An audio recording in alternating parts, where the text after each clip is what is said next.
আশঙ্কা সত্যি করে সুন্দরবনে নেমে আসছে দুর্যোগের ছায়া। নিম্নচাপ ও অমাবস্যার কোটালের জোড়া ফলায় ক্রমশই রুদ্ররূপ নিচ্ছে প্রকৃতি। সুন্দরবনের বিস্তীর্ণ অঞ্চলে জলোচ্ছ্বাসের মতো পরিস্থিতি তৈরি হয়েছে।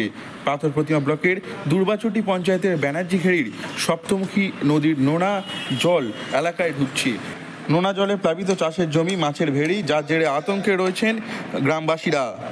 এই কটালে এসে গেছে মানে আমাদের এরিয়া জল ঢুকে চাষবাস সব কিছু আমাদের ডুবে নষ্ট হয়েছে প্রতি বছরের জন্য। বাঁধে সেই আমফানের সময় যা মাটি ফেলেছিল সেইখান থেকে আর কোনো আইলার সময় যে মাটি ফেলেছিল এর পরে থেকে আর কোনো মাটি ফাটি ফেললেনি।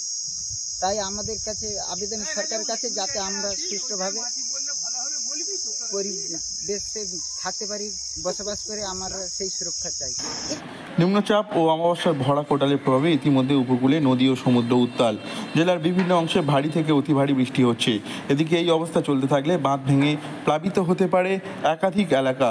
বাঁধ ভাঙার মতো আশঙ্কা রয়েছে নামখানা, মৌসুনী, গোবর্ধনপুর ও গঙ্গাসাগরের মতো জায়গায়।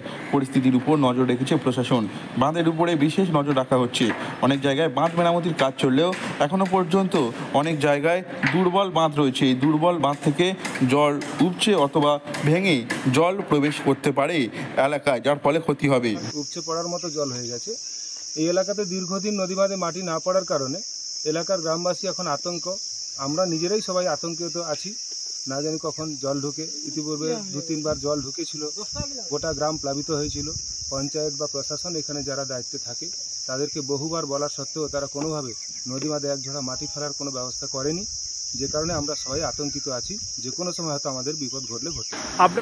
এই কয়েকদিন ধরে যে হারে সমুদ্র ও নদীর জল খুঁজছে, সেক্ষেত্রে বাঁধগুলি ইতিমধ্যে দুর্বল হয়ে পড়ছে, ফলে পরিস্থিতি ক্রমশ খারাপ হচ্ছে।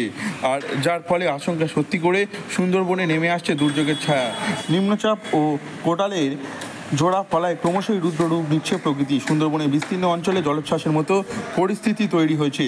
পাথর প্রতিমা ব্লকে ইতিমধ্যে নদীবাঁধ উপচে জল প্রবেশ করতে শুরু করেছে গ্রামে, আর যার ফলে আতঙ্কে রয়েছেন সকলেই। দক্ষিণ 24 পরগনা থেকে নব মল্লিকের রিপোর্ট, লোকাল 18 বাংলা।